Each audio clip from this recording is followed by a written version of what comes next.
Un saludo a todos los seguidores de Quienique.com. Hoy nos encontramos en el Consejo de Bogotá con el ex candidato a la alcaldía de Bogotá y ahora líder de la oposición en el Consejo, Juan Daniel Oviedo. ¿Cómo estás? Hola Manuel, un saludo muy especial para ti y para todas las personas de Quienique que nos acompañan en esta entrevista. Muy contento de compartir mi nuevo e inesperado sitio de trabajo, el Consejo de Bogotá. Estamos muy contentos, con una vocación de servir y sobre todo, como tú lo mencionabas, de hacer oposición con carácter constructivo para que Bogotá resuelva sus problemas lo más pronto posible. ¿Cómo te has sentido en estos pasillos que, como tú dices, no te los esperabas, pero aquí estás? Bueno, ha sido un aprendizaje supremamente valioso reconocer que el control político y el ejercicio de 45 personas que trabajamos colectivamente por el beneficio de los habitantes de Bogotá sirve, resuelve y sobre todo garantiza que las políticas públicas que proponga la administración distrital sean efectivas, sean claras, pero que también tengan la posibilidad de resolver los problemas de seguridad, movilidad, pobreza y corrupción que tanto nos preocupan en Bogotá, pues es una oportunidad maravillosa. Y en este ya casi 2 meses que lleva de concejal, ¿cómo ha sido la convivencia, adaptarse al nuevo sitio, conocer a los nuevos concejales, unos compañeros de trabajo?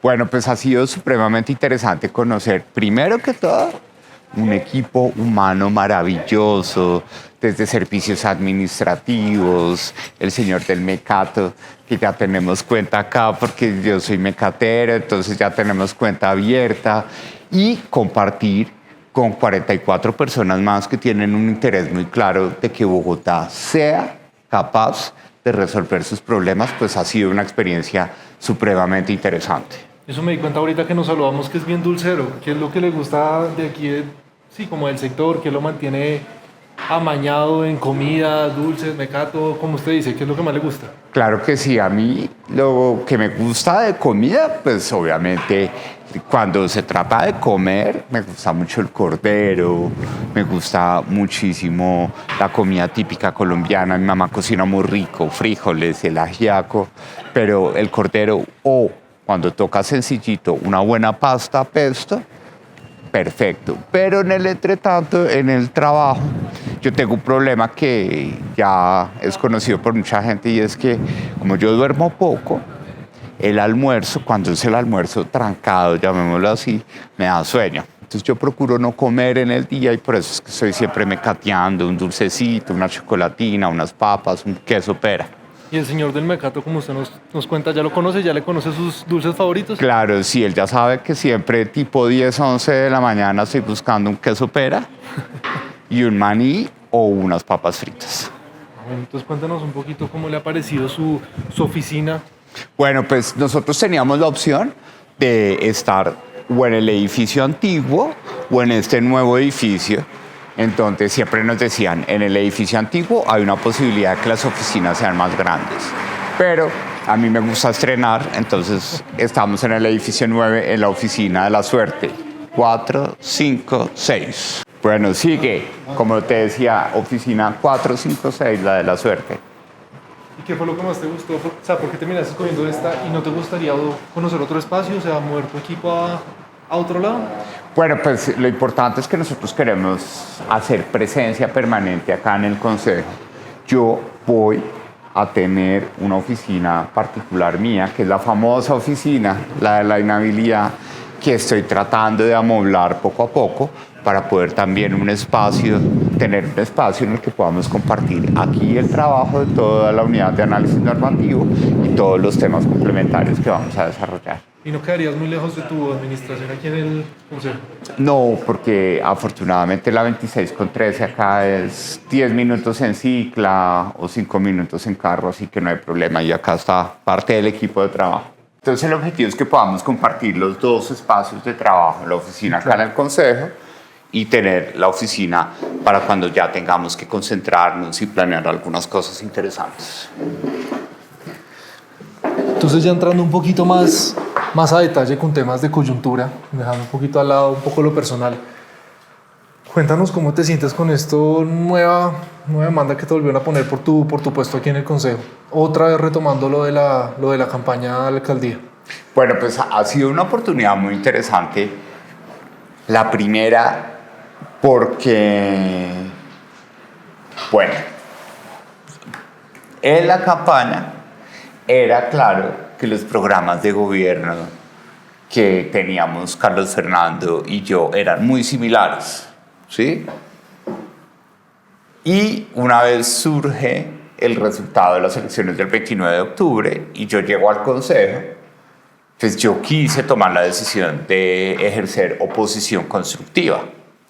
Entonces, eso para mí ha sido un desafío profesional importantísimo, porque es como ser evaluador de nuestro propio escrito, porque si el programa de Carlos Fernando era muy similar al nuestro, pues hacer críticas, hacer oposición de carácter constructivo implica ser aún más exigentes con lo que nosotros habíamos pensado para la ciudad.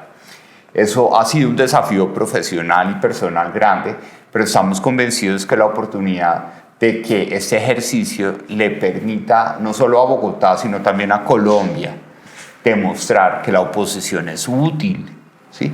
Que la oposición también puede implicar unirnos en la diferencia o unirnos en las dificultades, como lo que sucede en este momento en materia de seguridad en Bogotá, pues es algo muy valioso que me tiene desafiado y comprometido tanto en lo personal como en lo profesional y obviamente en lo político. Pero ya en el tema de otra vez que te están peleando el puesto por todo este tema de la contratación con el Fondo Nacional de Garantías, ¿cómo te sientes con eso sabiendo que ya estás aquí, ya estás trabajando, ya estás ejerciendo tu labor y tú crees que puede haber algo detrás de todo este tema que te están... Bueno, yo creo que esa es la ley y la justicia en Colombia tiene sus mecanismos a través de los cuales se pronuncia para poder garantizar si ha habido o no una violación del régimen de inhabilidades por ese famoso contrato. Recuerda que es un contrato de arrendamiento en una oficina que yo tenía en leasing o que tengo en leasing, que es la que voy a ocupar en complemento a esta oficina, que el Fondo Nacional de Garantías, que queda en el mismo edificio donde está esa oficina, que además es el mismo edificio donde está mi apartamento donde yo vivo. Pues me buscó y me dijo: necesitamos un archivo complementario y queremos que nos arriende su oficina. Nosotros lo hicimos, evaluamos con los abogados, no había ningún desbalance y por consiguiente estamos tranquilos que ahora en el Tribunal de Cundinamarca, donde se está revisando esta demanda de nulidad de nuestra curul, pues vamos a ver cómo se cumple el debido proceso y sobre todo que estamos confiados que vamos a ver un fallo en derecho del Tribunal de Cundinamarca y nos acogeremos a la decisión que establezca el tribunal. ¿Que genera incertidumbre? No, a mí no me genera incertidumbre. ¿No siente como que hay una persecución de pronto detrás? Yo tampoco lo quiero ver así. Yo creo que son los elementos en los cuales también podemos demostrar que existe un sistema de pesos y contrapesos en la sociedad. Si a un ciudadano le parece injusto que por un arrendamiento de 3 millones de pesos al mes se piense que eso puede favorecerme a mí como candidato a la alcaldía de Bogotá, pues él tiene todo su derecho a pronunciarse y a que la justicia le diga sí o no. Ya la justicia electoral dijo no. Aquí no ha habido beneficio particular y por consiguiente Oviedo pudo continuar como candidato a la alcaldía de Bogotá. Ahora, como ya no soy candidato a la alcaldía de Bogotá ni alcalde, sino que como quedé segundas y soy concejal por el estatuto de oposición, el mismo ciudadano tiene el derecho de decir, bueno, él no puede ser concejal por esa inhabilidad y ahí ya no funciona la justicia electoral, sino la justicia ordinaria, en este caso el Tribunal de Cundinamarca. Bueno, ya entrando un poco más a su labor como concejal, lo que está haciendo aquí en este recinto, nos contaba que tenía muchas propuestas similares con Galán. Entonces, en estos momentos, ¿qué es lo que más como que le molesta o como qué le está haciendo más oposición o cómo estás basando tu ejercicio político sabiendo que tiene unos ideales relativamente parecidos? Claro, la oposición constructiva en este momento para nosotros se está materializando en 2 temas específicos. La primera, y es el clamor que hemos hecho tanto por el canal directo que tengo con el alcalde como por la institucionalidad del Consejo de Bogotá, quisiéramos ver a la administración distrital y en cabeza propia del alcalde, liderando una agenda de reactivación económica para Bogotá. Todos somos conscientes del irresponsable manejo económico del gobierno nacional. Y sabemos que ese irresponsable manejo económico hizo que el crecimiento de la economía fuera más débil, que la inflación cayera más lentamente y que el desempleo empezara a crecer. Tanto es así que desde julio del año pasado el país está destruyendo puestos de trabajo.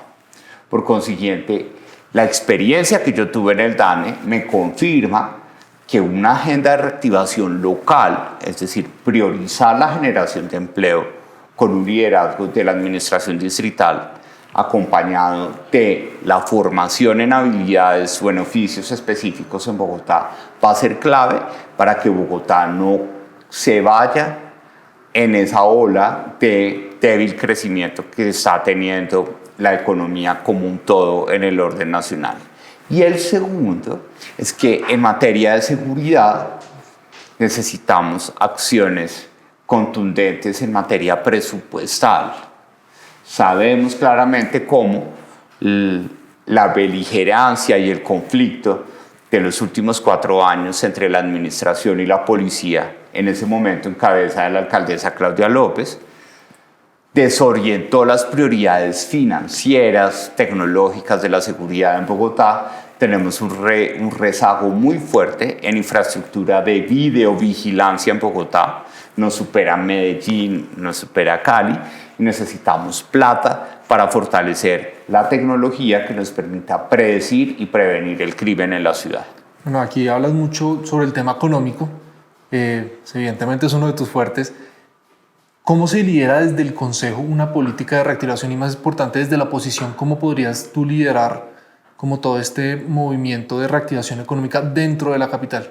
Bueno, primero exhortando desde la oposición constructiva a que el alcalde y su equipo de gobierno lideren una agenda de reactivación económica con participación de las principales agremiaciones económicas de la ciudad, con la academia, con la sociedad civil. Pero aquí, desde el Consejo, en nuestra función de control político y de generación de normas o de proyectos de acuerdo, si queremos sacar adelante una iniciativa o un proyecto de acuerdo de Bogotá 24 horas.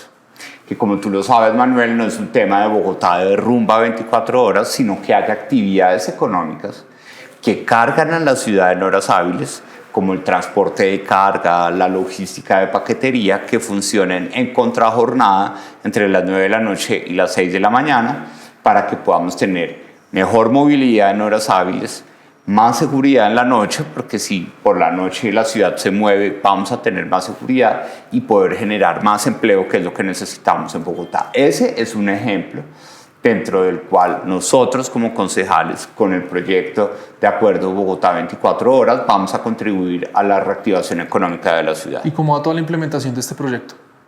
Bueno, ya tenemos una revisión de estándares internacionales, hemos trabajado de la mano con Asobares y con actores locales de Bogotá para entender la importancia, primero, de crear un comité en donde tengan asiento tanto el sector privado como la administración distrital, no solamente la Secretaría de Desarrollo Económico, sino la Secretaría de Planeación, la Secretaría de Hacienda y la Secretaría de Integración Social, para que con ese comité se pueda presidir una implementación, de un verdadero gerente de la noche en Bogotá, que sea el que resuelva las articulaciones que necesitamos para que haya actividad económica en contrajornada. Y segundo, definir cuáles van a ser las herramientas de flexibilización del estatuto tributario, como por ejemplo subsidio o descuento al ICA o al predial o a otras transacciones que tienen las empresas con el distrito, en la medida en que se comporten adecuadamente a la hora de hacer realidad el proyecto de Bogotá 24 horas. Y de pronto puede ser algo confuso o se puede como relacionar. ¿Cuál es la diferencia entre Bogotá 24 horas y un programa como el de Bogotá Despierta, por ejemplo? Bueno, que en el tema de Bogotá Despierta, por ejemplo, solamente estamos hablando de actividades de comercio y de rumba. Aquí estamos hablando de logística, estamos hablando de manufactura, estamos hablando de prestación de servicios, como por ejemplo que Bogotá pueda traer call centers que funcionan en contrajornada, sirviendo a países que están despiertos en ese momento, como Europa o incluso Asia, y que esto sea un atractivo para que la ciudad, siendo segura y moviéndose de noche, permita fácilmente que estos servicios se puedan prestar al extranjero, generar empleo para la juventud y apalancar el desarrollo tecnológico de la ciudad. Y si Bogotá funciona de noche, ¿cómo sería todo el tema del transporte público? Me imagino que se activaría con todos estos servicios. Excelente pregunta, Manuel. De lo que se trata es, primero, pensar integralmente qué necesita la ciudad para moverse de noche. Y eso implica, tal y como lo hemos conversado con la gerente de Transmilenio, reflexionar claramente sobre el beneficio y no necesariamente el costo de poner a funcionar a Transmilenio en contrajornada, ¿sí? Recuerda que Bogotá tiene unos flujos unidireccionales de tráfico. Nos movemos de oriente a occidente para ir a trabajar, ¿sí? Y obviamente nos movemos de vuelta para regresar. Pero la carga de oriente a occidente siempre es más amplia que de occidente a oriente, y eso lo que genera es que tenemos una cantidad de flujos semivacíos de la flota de buses troncal y zonal del SITP que podríamos aprovechar si Bogotá se moviera de noche, porque entonces si yo mando de noche un bus de oriente a occidente, sé que lo voy a devolver lleno de occidente a oriente en la madrugada, y con eso podríamos optimizar los costos del servicio de transporte. Por eso nuestra reflexión es a que el SITP no solo mire los costos, sino los beneficios en la optimización del despacho de flota que puede traer esta iniciativa de que Bogotá funcione 24 horas. Aquí usted me habla un poco de los costos, de los beneficios y no de los costos. Sin embargo, el sistema de transporte público de Bogotá tiene un déficit presupuestal bastante elevado. ¿Cómo se manejaría eso? Porque evidentemente igual se necesita dinero para poder hacer estas rutas. Claro, pues es un déficit de 3.1 billones de pesos que podríamos empezar a disminuir en la medida en que haya más validaciones en el tráfico de occidente a oriente, en donde encontramos los movimientos de la economía, y la mayoría de los portales están en el occidente. Entonces podríamos lograr un mayor flujo de ingresos para el SITP, pero al mismo tiempo podríamos optimizar el despacho de flota entre todos los portales para el funcionamiento de esa economía nocturna o de Bogotá 24 horas. Eso generaría más ingresos para solventar el déficit, pero adicionalmente es importante que Bogotá se monte en las herramientas que ha desplegado el gobierno nacional con el plan de desarrollo del presidente Gustavo Petro, para que el déficit del Fondo de Estabilización Tarifaria disminuya en la medida en que la nación cofinancie no solo hacia adelante, sino hacia atrás el material rodante. Recuerda que gran parte del déficit del sistema de transporte público de Bogotá se debe a que este Consejo decidió en el año 2020 que no podía volverse a comprar flota de buses que usara combustibles fósiles. Por consiguiente, Bogotá tiene, con orgullo, una flota importante de buses eléctricos, pero esos buses eléctricos son más caros. Y antes la norma no permitía que la nación cofinanciara buses, solamente la construcción de las troncales, de las estaciones, y las ciudades financiaban los buses y eso lo financiaban a través de la tarifa. Entonces, lograr que la nación cofinancie el 70% del material rodante que se ha comprado en Bogotá también va a ayudar a disminuir ese déficit y a hacer más plausible esa extensión horaria y nuevas rutas nocturnas para Bogotá 24 horas. Bueno, aquí que me hablas un poco de la intervención del Estado en lo que podría hacer el Estado para ayudar a la movilidad de Bogotá. Ahorita el presidente Petro estaba hablando lo de las vigencias futuras y lo que se quiere hacer desde el Ministerio de Hacienda, que afectaría directamente al Metro de Bogotá y al futuro de este proyecto de transporte. ¿Qué opina usted de todo este proyecto de que que toque pedirle al presidente Petro permiso para construir y para hacer estas obras? y cómo es el futuro del metro. Bueno, yo creo que el futuro del metro es controversial, pero yo creo que va a ser muy difícil que, tal como están definidas las vigencias futuras en el contrato de endeudamiento que asumió Bogotá y la Nación para poder financiar esta obra de infraestructura de la primera línea de metro de Bogotá, va a ser muy difícil que, a punta de viajes en helicóptero, paralicen el desembolso de esas vigencias futuras, porque hay unos hechos concretos y hay unos avances físicos de obra que nos permiten establecer que, si bien hay retrasos en algunos aspectos, pues la obra de la primera línea de metro de Bogotá va bien, y eso lo revisan auditores e interventores. Por consiguiente, va a ser muy difícil que el capricho del presidente Gustavo Petro de no ver elevar esta primera línea de metro de Bogotá pues se haga realidad. Yo creo que el metro no tiene pausa, no tiene reversa, y al contrario, con esa dinámica que estamos viendo en la ciudad, puede ser muy interesante agilizar el desarrollo de esta obra para poder generar empleo y contribuir a la reactivación económica. Y usted habló de 17.000 empleos que se pueden generar en el momento cumbre de la obra del metro. ¿Cómo se financiaría también todo este tema, todos estos empleos? Todo eso está previsto. Lo preocupante, por ejemplo, es que la gente no quiere trabajar en obra física. Los jóvenes han cambiado su paradigma del mercado laboral, ¿sí? Y aquí es donde está el gran dilema de cómo vamos a incluir, por ejemplo, a la población migrante venezolana en esas oportunidades. Claro, la empresa Metro Bogotá dice: a mí no me importa si es venezolano o venezolana, lo importante es que tenga papeles, ¿sí? Pero hoy el gobierno nacional tiene suspendida la expedición de permisos especiales de protección temporal para la población migrante venezolana. Entonces, nuestra exhortación también al gobierno nacional es que reactivemos la expedición de estos permisos temporales.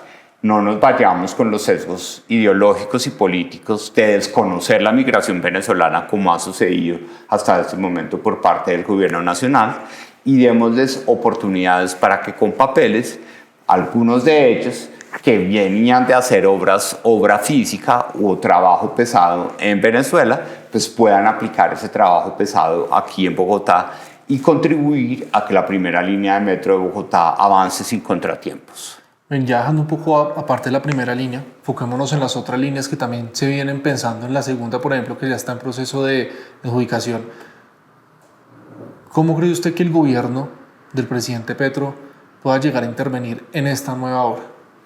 Yo creo que estamos en una etapa muy prematura, porque ha habido los trámites básicos para poder iniciar el proceso de licitación. Creo que se está interviniendo, exagerando un poco el tema de conflicto de interés entre varios proponentes con una empresa china. Creo yo que la banca multilateral ya ha estudiado esto, personas expertas en derecho de contratación y en contratación pública en Colombia lo han revisado, y hay que bajarlo un poco el tono a ese tema del conflicto de interés de los proponentes, para que podamos avanzar en la licitación que se tuvo que aplazar de mayo a septiembre, para que esa segunda línea de Metro Bogotá, que comunica a las 72 con Caracas, o ojalá a las 100 con Caracas, si se logra extender la primera línea de Metro Bogotá hasta la calle 100, pues comunique con la localidad de Suba, pase por Engativá y llegue a la localidad de Suba y lleguemos hasta el patio taller de Fontanar. ¿Y usted cree que, digamos, la labor de Carlos Fernando Galán podría mejorar esta situación a comparación de lo que se vio en la administración pasada? Yo creo que sí. Yo creo que Bogotá está en un punto en el que todos necesitamos que al alcalde Carlos Fernando Galán le vaya bien, para que a Bogotá le vaya bien y podamos demostrar que una forma de hacer política basada en evidencia, de ver problemas, analizarlos con cabeza y proponer soluciones que también tengan corazón, puede ser lo que nos salve de un esquema pendular en las elecciones de 2026. Por consiguiente, nuestro ejercicio de oposición constructiva es crítico, es duro, es filudo, pero con el ánimo de aportar a que a Bogotá le vaya bien y por consiguiente a la administración del alcalde Carlos Fernando Galán. Bueno, aquí volvemos a entrar un poco a su ejercicio de oposición con lo que nos cuenta. Hace poquito en una entrevista criticó que Carlos Fernando Galán de pronto no tenía como una línea guía en su alcaldía. ¿Qué línea le propondría usted o qué línea impondría usted en esto que queda, en estos 3 años y piquito que queda? La línea guía, creo yo, se aterriza recordando una cosa, y es que la pasada administración, 2020-2023, ¿sí?, no pudo esperar a tener su plan de desarrollo listo para ser visible con la provisión de soluciones para Bogotá. A la alcaldesa Claudia López le cayó a finales de febrero la pandemia, ¿sí? Aquí no estamos en pandemia en este periodo, pero sí tenemos un deterioro estructural de la seguridad y de la economía. Por consiguiente, el tono y la línea debería ser, además de hacer un buen plan de desarrollo, de tomar algunas medidas urgentes, dar unos mensajes claros de que es urgente hacer cambios en algunas prioridades de la ciudad.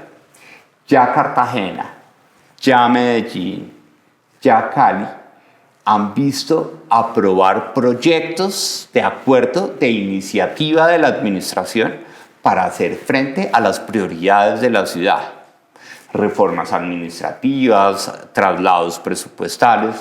Aquí ya va a acabar febrero y no hemos visto ni siquiera el intento de radicación de un proyecto de acuerdo por parte de la administración distrital. Entonces yo creo que ahí, si bien el alcalde está trabajando, lo hizo muy bien con los incendios, superó afortunadamente sus dolencias de salud. Lo que necesitamos también es que no nos digan, esperemos a que haya un nuevo plan de desarrollo, sino también lo complementemos con algunas acciones urgentes que den un mensaje de prioridad y de contundencia frente a algunas problemáticas de la ciudad. Y así muy específicamente, ¿qué acciones propondría usted? Por ejemplo, yo quisiera ver al secretario de Seguridad y a la secretaria de Hacienda solicitando una modificación presupuestal para incrementar significativamente la inversión en tecnología de videovigilancia en la ciudad, por ejemplo, o para resolver el problema de la ETB con el C4 de la policía, que desafortunadamente alrededor de ese contrato hay muchas falencias que han impedido que la policía pueda ver la totalidad de las cámaras que hay en la ciudad. Hace poquito una representante de la Cámara, Carolina Arbeláez, hizo una denuncia diciendo que Claudia López había supuestamente dejado instaladas una cantidad de cámaras y verdaderamente no las dejó instaladas y aparte las que están dañadas. ¿Cómo cree que se puede solucionar este problema y verdaderamente las cámaras son una solución para la seguridad de Bogotá? Nosotros siempre hemos insistido que no son las cámaras per se. Acuérdate que el Estado, y en este caso la administración pública, en Colombia todavía no está pensada para mantener. El Estado está pensado para hacer, para tapar huecos, ¿sí?, para hacer un colegio, para hacer una vía. Pero todavía no hemos llegado a ese nivel de madurez institucional que, como dicen las mamás, si tiene tienda, que la atienda. Es decir, no sabemos mantener lo que tenemos. Entonces, en ese punto, pues yo sí creo que hay una oportunidad muy interesante de que seamos capaces de reconocer que no es con cámaras que se resuelve esto, es con servicios de videovigilancia. Acuérdate que en el sector de software, por ejemplo, antes uno compraba el paquete y le llegaba la caja de cartón con el CD o la USB, que era el software ahí, ¿sí? Ahora uno lo compra por internet como un servicio y va pagando mensualmente o anualmente la afiliación a ese software. Entonces Bogotá debería pensar en cómo fortalece servicios de videovigilancia para no quedarse encartada con los fierros que ya demostramos que casi 1 de cada 3 cámaras instaladas en Bogotá no están funcionando porque no tenemos la capacidad tanto presupuestal como de la infraestructura organizacional para garantizar el mantenimiento de todas estas cámaras en la ciudad. Entonces, sí se requiere más videovigilancia, pero hay que ser más audaces frente a la tecnología y la forma como se contrata para garantizar continuidad del servicio. Pero bueno, nos hablas del mantenimiento, o sea, que se tiene que mantener sobre lo que ya está hecho, se ponen las cámaras, se tratan de mantener. ¿Y cuál sería sí, como el objetivo preciso de estos aparatos tecnológicos si se captura al criminal y vuelve a salir? Bueno, yo creo, mira, nosotros lo hemos dicho y tú vas en una línea acertada del tema de seguridad. Lo que está pasando en el último mes es el mensaje tal vez de decir, alcalde, no se apresure, porque el 31 de enero nos dijo, estamos resolviendo el problema de seguridad con unos indicadores, ¿sí? Aquí lo que estamos viendo es que no sabemos si son los criminales u otras fuerzas, nos están dando evidencia en la cara de que no vemos a los delincuentes. Si los vemos, no tenemos capacidad de reacción para cogerlos, ¿sí? Perdón la palabra directa. Y si los cogemos, el sistema judicial a veces los saca otra vez a la calle. Entonces, esto lo que muestra, y por eso saludamos muy bien el mensaje del alcalde Carlos Fernando Galán más reciente, en donde dice, no, esto es un tema serio, esto es un tema delicado, y más que escandalizarnos por la problemática de los atracos en los restaurantes, tenemos que buscar cómo unimos esfuerzos en las dificultades, porque necesitamos, uno, que la Policía Metropolitana de Bogotá le pase información a la Secretaría de Seguridad, pero necesitamos que haya una conversación muy sincera entre la Administración Distrital, la Fiscalía y el Consejo Superior de la Judicatura para saber cuántos jueces de instrucción adicionales necesitamos en Bogotá, cómo vamos a fortalecer la policía judicial y la inteligencia para que gerencia, inteligencia y tecnología sean las tres herramientas fundamentales para contribuir a resolver el problema de seguridad, a lo cual hay que sumar al final pues, el empoderamiento de la ciudadanía. La gente también quiere ser parte de la solución del problema de seguridad y hay que encontrar cómo le ayudamos a las personas a que no solo denuncien cuando la robaron, sino que también transmitan su percepción de cuándo se sienten más o menos inseguros, como cuando uno va por Waze en carretera y zapea los controles de velocidad, ¿sí? Entonces, hacer parte a los ciudadanos de la solución, diciéndoles, repórtenos sus percepciones de cómo se siente seguro o inseguro en una ciclorruta o en un bus del sistema de integrado de transporte público o en su vehículo particular, va a ser algo muy importante para que todos unamos esfuerzos en la dificultad para resolver el problema de seguridad. O sea, que usted cree que gran parte de la solución de la inseguridad en Bogotá radica en la ciudadanía y en lo que ella hace para combatir este problema. Necesitamos, sí, porque con policías no vamos a resolverlo. Claro, las cámaras y la videovigilancia nos va a servir. Sentir que están instalando más cámaras en toda la ciudad para decir, uy, nos están mirando, ¿sí? Pero a punta de policías no vamos a resolver este problema. Necesitamos inteligencia para ir a los objetivos de alto valor de las organizaciones criminales, pero necesitamos utilizar también a la ciudadanía. Y no podemos contar solo con la información que la ciudadanía nos dice cuando denuncia que fue víctima de atraco o de extorsión, sino cómo se siente en diferentes espacios de la ciudad, en diferentes horas del día, para que podamos priorizar acciones de contención y de prevención de las actividades criminales en la ciudad. Bueno, en esta misma burbuja de inseguridad, en varios sectores se ha hablado de militarizar o de hacer o tener ayuda militar dentro de Bogotá. ¿Está de acuerdo con esta propuesta o cree que hay una salida un poco más diplomática? Hay dos cosas, hay que diferenciarlos. Está la asistencia militar y está la militarización.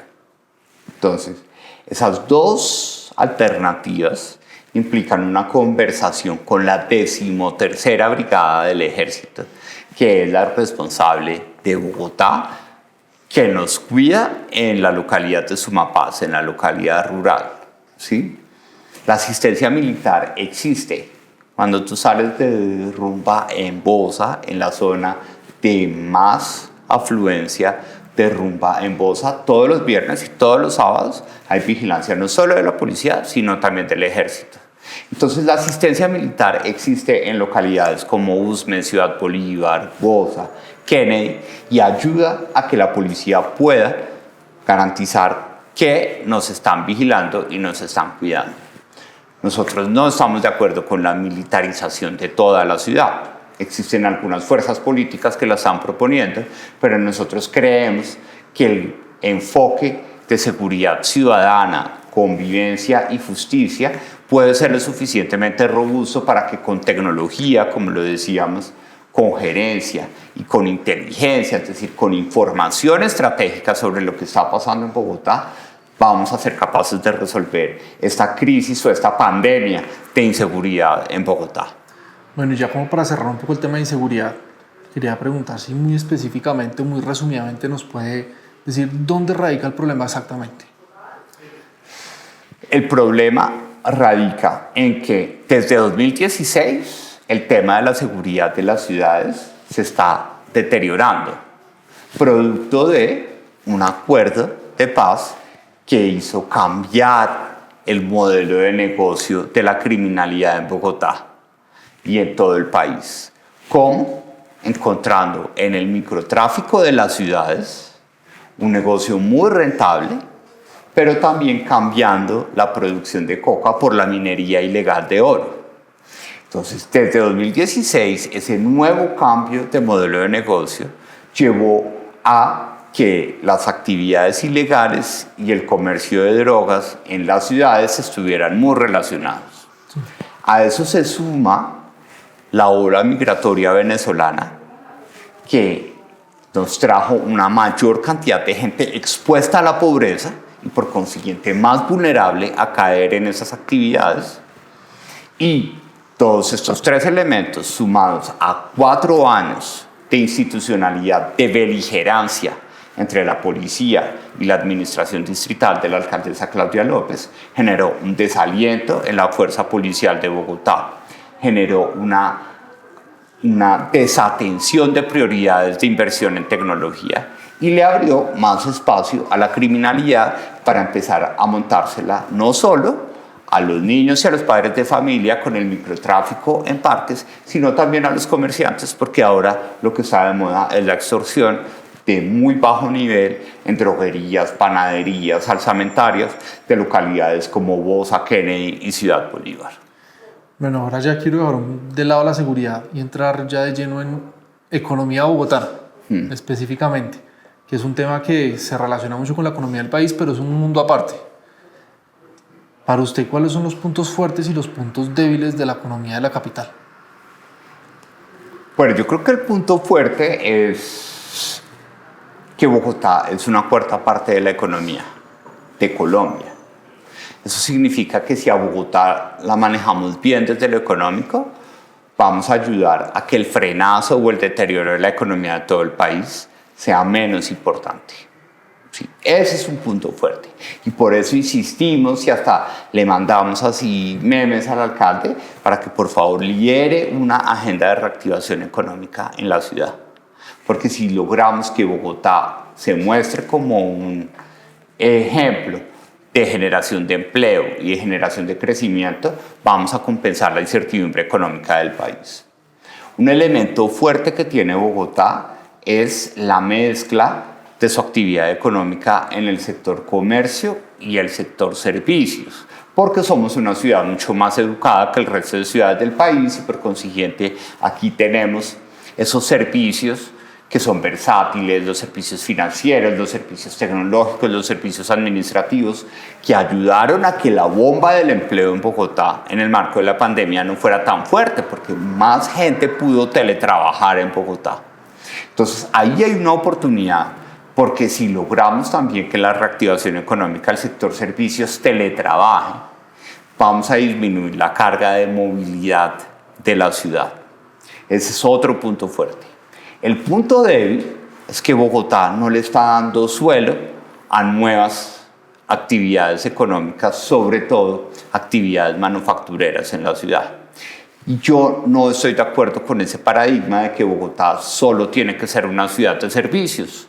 Yo creo que el hecho de que Bogotá tenga que convivir con su aeropuerto intramuros al menos durante los próximos 35 años, hace que en Bogotá la manufactura que requiere cadena de frío tenga una oportunidad estratégica de generar empleo, como es la agroindustria, la transformación de alimentos o el procesamiento de alimentos con cadena de frío, porque la cercanía de Engativá y de Fontibón al aeropuerto pueden generar suelo en esas dos localidades para poder tener mayor actividad económica en Bogotá y poder generar más empleo. Y eso es necesario porque los últimos datos del DANE muestran que si el sector manufacturero de Bogotá generaba 100 pesos en agosto del 2022, cuando llegó el presidente de la República, en diciembre solamente estaba generando 89.6 pesos. Bueno, y ahorita me comentabas algo de los servicios. Hace poquito salió un estudio de Servipunto donde dice que los tenderos se están vendiendo menos que en 2023 que en el 2022. Esto también va con todo lo que reveló el DANE cuando hizo el estudio del PIB, que justamente ese sector se estaba disminuyendo, pero en Bogotá las tiendas abundan. ¿Cómo se puede ayudar a ese sector o cómo se puede ayudar a ese tipo de industrias que de pronto se están viendo afectadas? Bueno, pues en primer lugar, en Bogotá ya estamos destruyendo empleo de las actividades de comercio desde julio del año pasado. Es decir, necesitamos pensar en cómo vamos a apoyar al comercio en Bogotá y adicionalmente necesitamos también establecer cuáles van a ser las herramientas a través de las cuales, uno, las empresas en Bogotá van a tener incentivos para generar empleo en algunos sectores específicos de la ciudad y otra es cómo vamos a establecer incentivos al teletrabajo en la ciudad para que la gente pueda trabajar desde sus casas y disminuir la movilidad. Entonces yo creo que aquí hay una oportunidad económica muy grande para que la agenda de reactivación de la ciudad pueda mejorar la calidad de vida de sus habitantes. Y para usted, ¿cuál sería, digamos, un paso a paso para liderar toda esta agenda de... Ay, se me fue la palabra. De reactivación. De reactivación, sí. ¿Cómo sería el paso a paso para implementar esto? Bueno, el paso a paso para nosotros es, primero, garantizar qué empresas son competitivas en Bogotá. Y ya sabemos cuáles son las áreas de competitividad de Bogotá. El documento de especialización inteligente Bogotá Región nos habla de la biotecnología, de las industrias culturales y de los servicios especializados basados en TIC. Necesitamos saber qué requieren las empresas de esos sectores para establecerse en Bogotá. Pero además, qué recurso humano necesitan. Y eso se puede establecer rápidamente a través de la clasificación unificada de ocupaciones para Colombia, que existe desde el año 2021. Entonces, ese catálogo de ocupaciones se lo pasamos a los empresarios y los empresarios nos dicen, yo necesito esta ocupación, ¿sí? Necesito esta otra ocupación para poder ser competitivos. Y necesitamos que el distrito coja estos catálogos que dicen qué deben hacer esas personas y llamar a las universidades de Bogotá que tienen sillas vacías porque hay menos jóvenes y hay menos plata para ingresar a la universidad. Y decirles universidades, yo les pago por competencia específica, curso de 40 horas, curso de 60 horas o curso de 12 horas. Y usted va y habla con el subsistema de formación para el trabajo que tiene el Ministerio de Trabajo y me da un certificado. Entonces yo te entrego a ti ese certificado y te digo, dame tus datos y yo me encargo de conseguirte un empleo. Así es que vamos a reactivar la economía y así es que lo están haciendo las ciudades más importantes del mundo y así es como lo han venido haciendo las grandes ciudades a nivel global y es convertirse en agentes de formación en oficios y habilidades específicas, no ellos creando cenas, sino utilizando las universidades que ya están presentes en Bogotá y convirtiéndose en una bolsa de empleo pública efectiva para garantizar que esto se resuelva rápidamente. Pero bueno, aquí me hablas de las grandes empresas que pueden pues, hacer todo este proceso para atraer más personas que trabajen para ellas, pero que de los emprendimientos, ¿cómo se puede ayudar al emprendedor? Bueno, en ese punto Bogotá ha hecho una tarea que hay que reconocer, que hay que construir sobre lo construido. La marca Hecho en Bogotá es una iniciativa de la Secretaría de Desarrollo Económico que ha tenido unos elementos claves, pero buena parte del emprendimiento en Bogotá se proyecta hacia la calle. ¿Sí? Sí. Entonces necesitamos resolver otro problema, que es el del gobierno del espacio público. Y necesitamos que haya una conversación entre la economía formal, la economía informal y la ciudadanía en el espacio público. Y ese es otro frente de acción normativa que nosotros tenemos desde el Consejo para poder hacer propuestas claras de cómo mejorar la gobernanza del espacio público en la ciudad, y ese va a ser ese segundo proyecto de acuerdo estrella para este primer semestre del año. Bueno, ya para ir cerrando un poco la entrevista, cuéntenos cómo vino toda esta idea de explicar la economía por medio de TikTok y por medio de todos estos videos en redes sociales. Bueno, me parece interesante porque yo sí creo que hay algo, Manuel, que me marca a mí, y es, uno, ser profesor universitario durante 18 años continuos aquí en Colombia. Pero segundo, ver no solo en esos 18 años, sino desde cuando yo era muy pequeño y apenas tenía 13 años y veía al presidente Gaviria en 1990 cuando se posesionó como presidente, y antes al presidente Barco. Y desde ese momento siempre la economía se manejó de forma rigurosa y responsable. Y lo que estamos viendo en el gobierno del presidente Gustavo Petro es un manejo responsable de la economía. O sea, entonces es una forma hay de que oposición. generar conciencia de que la economía es algo no sencillo, pero sí se puede entender por todos los habitantes del país para que podamos generar conciencia de que tenemos que cuidar nuestra economía, porque eso es lo que nos da para las empanadas, pero también nos da para hacer ejercicio en la inversión y da para que haya hueso, es decir, que haya infraestructura que genere competitividad en el país. O sea que también se podría, aunque no es labor del Consejo sino del Congreso, también como una especie de oposición al presidente Petro para que la gente entienda. Entonces en Bogotá hacemos oposición constructiva y en el país hacemos oposición pedagógica.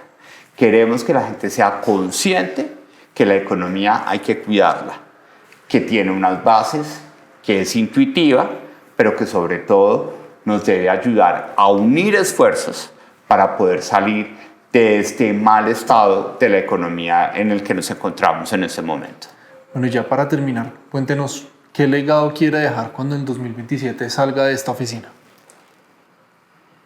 Que estos 4 años aprendí lo suficiente para que el día que salga de esta oficina sea alcalde de Bogotá. Ese es el objetivo. Sí, ese es nuestro propósito, seguir y aprovechar estos 4 años de conocer ya la filigrana de todo lo que pasa en Bogotá, tener su espectro político muy claro para que podamos llegar a gobernar Bogotá con esas ganas tan importantes de servir, ser útiles, de resolver, pero de construir un largo plazo para la ciudad, haciéndolo, hablando con la verdad, escuchando y tomando decisiones basadas en evidencia. Aunque aprovecho y le pregunto antes de irnos, ¿cómo fue todo ese cambio de pasar de manejar el DANE después de ser candidato y por último ya ejercer la política como tal? Bueno, pues desde lo personal, desde lo más profundo de mi ser, una de responsabilidad, porque yo nunca me imaginé estar profesionalmente aquí en esta oficina. Pero en la vida fue el momento cuando yo salí del DANE y dije, ¿qué voy a hacer después del DANE? ¿Sí? Yo no tenía claro qué iba a hacer, pero sabía que la gente había reconocido el servicio que hice en el DANE y la capacidad de hacerlo claro y transparente. Entonces eso me llevó a seguir en la carrera del servicio público, a apostar por la alcaldía de Bogotá sin saber que iba a terminar siendo concejal de la ciudad. Bueno, concejal, muchas gracias por abrirnos el espacio, aclararnos estas dudas y un placer tenerlo aquí en Quién y Qué. No, Manuel, muchas gracias de estar nuevamente en este espacio de Quién y Qué y un saludo muy especial a todo el equipo de Quién y Qué y a las personas que nos ven y nos escuchan a través de este canal.